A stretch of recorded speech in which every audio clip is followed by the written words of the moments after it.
Good morning, എല്ലാവർക്കും പുതിയൊരു വീഡിയോയിലേക്ക് സ്വാഗതം. നമ്മൾ ഇന്നത്തെ വീഡിയോ എന്ന് പറയുന്നത് ഒരു ടിഫിൻ ബോക്സ് നിറയ്ക്കലാണ്. കാരണം ടിഫിൻ ബോക്സ് നമ്മൾ ഫ്ലിപ്കാർട്ടിൽ നിന്ന് കഴിഞ്ഞ ദിവസം വാങ്ങിച്ചത് എല്ലാവരും ഞാൻ കാണിച്ചിട്ടുണ്ടായിരുന്നു. അപ്പോൾ അതൊന്ന് നിറയ്ക്കൽ. അപ്പോൾ ഇന്ന് നമ്മൾ രാവിലെ 6 മണിക്ക് ഞാനിന്ന് എഴുന്നേറ്റാ. കാരണം ചേട്ടന് നേരത്തെ ജോലിക്ക് പോകണമല്ലോ, 6:30 കഴിയുമ്പോൾ പോകണം. അപ്പോൾ അതുകൊണ്ടിട്ട് അപ്പോൾ എല്ലാവരും വിചാരിക്കില്ല 6 മണിക്ക് എഴുന്നേറ്റ് കഴിഞ്ഞാൽ അതിന് ഭക്ഷണമൊന്നും കൊടുക്കണ്ടെന്ന്. ഇല്ല, ചേട്ടന് ഇവിടെ നിന്ന് കഴിക്കില്ല. എന്താണെന്ന് വെച്ചാൽ അവിടെ ഒരു 8 മണിയൊക്കെ ആകുമ്പോഴേക്കൊക്കെ അല്ലേ കഴിക്കുള്ളൂ. അപ്പോൾ അവിടെ ക്യാൻറ്റീനിൽ നിന്ന് കഴിച്ചോളാന്ന് പറയണത് കൊണ്ട് നമ്മൾ രാവിലെ ഒരു കട്ടൻ കാപ്പി മാത്രം വെച്ച് കൊടുക്കുകയുള്ളൂ എന്നല്ല കേട്ടോ, എന്നോട് അത് മതി എന്ന് പറഞ്ഞിട്ടാണ് കേട്ടോ. അല്ലെങ്കിൽ ഞാൻ നേരത്തേക്ക് എഴുന്നേറ്റിട്ട് ചെയ്യാമെന്ന് പറയും. പക്ഷേ ഞാനറിയാതെ അലാറം ഓഫ് ചെയ്ത് വെക്കും. കാരണം ഞാൻ ഈ രാത്രി വൈകിയൊക്കെ ഇരുന്ന് തയ്ക്കണേ കൊണ്ടേ അങ്ങനെ എഴുന്നേക്കണ്ടെന്ന് പറയും. അപ്പം അതുകൊണ്ടിട്ടാണ് കേട്ടോ. അപ്പം രാവിലെ അപ്പം ഇങ്ങനെ വാതിക്കയിൽ ഇങ്ങനെ വായം പൊളിച്ച് നോക്കിക്കുമ്പോഴാണ് ചീരക്കാരൻ പോണേണ്ടത്. എന്നാൽ പിന്നെ ചീര വാങ്ങിക്കാമെന്ന് വിചാരിച്ച് ഞാൻ ഓടിച്ചെന്ന് വേഗം ചീരയൊക്കെ വാങ്ങിച്ച്. നല്ല ഫ്രഷ് ചീരയാണ് കേട്ടോ. ഈ ചീര എന്ന് പറഞ്ഞാൽ ഉളിയന്നൂർ ആ ഭാഗത്തൊക്കെ കൃഷി ചെയ്യണതാണ്. നല്ല ഫ്രഷ് രാവിലെ പറിച്ച് രാവിലെ അവർ അവിടെ കച്ചവടത്തിന് പോണ വഴിക്കൊക്കെ ഇങ്ങനെ വിളിച്ച് ചോദിച്ചുകൊണ്ട് പോകും. അങ്ങനെ കിട്ടിയ ചീരയാണ്.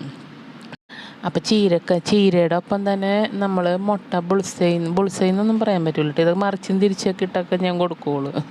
അത് കലക്കി, അതായത് ഉപ്പിട്ടിട്ടൊന്ന് കലക്കും. അല്ലെങ്കിൽ ഈ ഉപ്പ് അവിടെ ഇവിടെയൊക്കെ കയറി ഇറങ്ങിയൊക്കെ ഇരിക്കും. ചിലയിടത്ത് കൂടും, ചിലയിടത്ത് കുറയും. പിന്നെ ഇപ്പം കട്ടുപ്പായി പോവില്ലേ.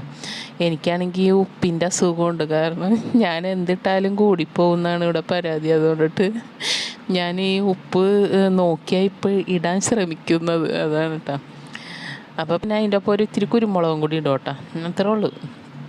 നമ്മുടെ ഈ വീഡിയോസ് കാണുന്ന ആരെങ്കിലും ബ്ലഡ് ഡൊണേറ്റ് ചെയ്യാൻ താല്പര്യമുള്ള ആൾക്കാരുണ്ടെങ്കിൽ ഈ വരുന്ന ഫെബ്രുവരി 11 നമ്മുടെ കൈൻഡിക്കര കുമ്പളത്ത് ക്ഷേത്രത്തിൻ്റെ ഹാളിൽ വെച്ച് ബ്ലഡ് ഡൊണേഷൻ ക്യാമ്പ് നടത്തുന്നുണ്ട്.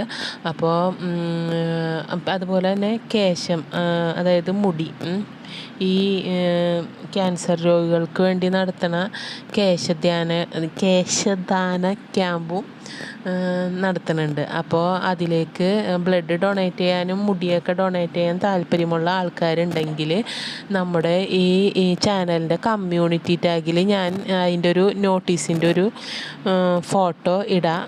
താല്പര്യമുള്ള ആൾക്കാർ അതിൽ വിളിച്ച് ബ്ലഡ് ഡൊണേറ്റ് ചെയ്യണമെങ്കിൽ വളരെയധികം സന്തോഷം. അപ്പോൾ അതിന് താല്പര്യമുള്ള ആൾക്കാരൊക്കെ ഉണ്ടെങ്കിൽ ചെയ്യുക. പിന്നെ എനിക്ക് ബ്ലഡ് ഇല്ലാത്തതും കൊണ്ടിട്ട് ഞാൻ ഈ പറയൽ മാത്രമേ ഉള്ളൂ കേട്ടോ.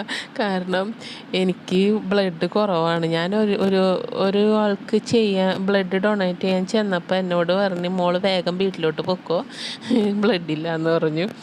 അപ്പം ഞാൻ അന്ന് തുടങ്ങി ചീരയും ഈ ബീറ്റ്റൂട്ടൊക്കെ നന്നായിട്ട് കഴിക്കാറുണ്ട്. പക്ഷെ അധികമൊന്നും കുറവില്ല കേട്ടോ. 11 എൻ്റെ HB. അപ്പോൾ ഞാനപ്പം ഈ തവണ ആയിട്ടുണ്ടാകുന്ന എനിക്കറിയില്ല, ബ്ലഡ് ഉണ്ടാകുന്ന എനിക്കറിയില്ല.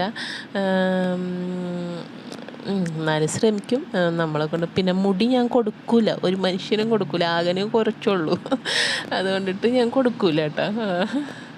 അതും കൂടി കൊടുത്തു കഴിഞ്ഞാൽ എന്നെ മൊട്ടച്ചി എന്ന് വിളിക്കേണ്ടി വരും. അതുകൊണ്ടിട്ടാണ്. അപ്പം നമ്മുടെ ടിഫിൻ ബോക്സ് ഇതാണ് കേട്ടോ. അപ്പം ഇതേ മുട്ട നല്ല ടിഫിൻ ബോക്സ് ആണ് കേട്ടോ. പക്ഷേ എനിക്ക് ഈ ചാറുകറി ഇടാൻ പറ്റില്ല എന്നാണ്, ലീക്ക് ചെയ്യും തോന്നുന്നുണ്ട് കേട്ടോ. ഞാൻ വെള്ളം ഒഴിച്ചപ്പോൾ സൈഡിൽ കൂടി വരണുണ്ടായിരുന്നു. അപ്പോൾ ചാറുകറി ഇടാൻ പറ്റില്ല. ചാറുകറി ഞാൻ കുപ്പിയിലാക്കി കൊടുക്കാറാണ് പതിവ്. പിന്നെ വലിയ കറികളൊന്നും കൂട്ടാറില്ലല്ലോ, മോരൊക്കെയല്ലേ പിന്നെ ചാറായിട്ടുള്ളൂ. അപ്പോൾ ഇതിൻ്റെ ഒപ്പം സ്പൂണൊന്നും ഞാൻ കൊടുത്തു വിടില്ല കേട്ടോ. സ്കൂളിൽ കൊണ്ടുപോയാൽ ചിലപ്പോൾ തിരിച്ചിങ്ങോട്ട് കൊണ്ടുവരില്ലല്ലോ. സ്പൂണും മറ്റേ എന്നിട്ടാണ് സ്റ്റിക്കൊക്കെ കൊടുത്തു കഴിഞ്ഞാൽ അതൊക്കെ കൈ കൊണ്ട് വരുത്തി കഴിച്ചോളും. അപ്പോൾ ഇതാണ് ഇന്നത്തെ നമ്മുടെ വീഡിയോ. അപ്പോൾ നമ്മുടെ ഈ ചാനൽ കാണുന്നവരുണ്ടെങ്കിൽ ചാനലൊന്ന് സബ്സ്ക്രൈബ് ചെയ്യുക, ലൈക്ക് ചെയ്യുക, കമൻറ്റ്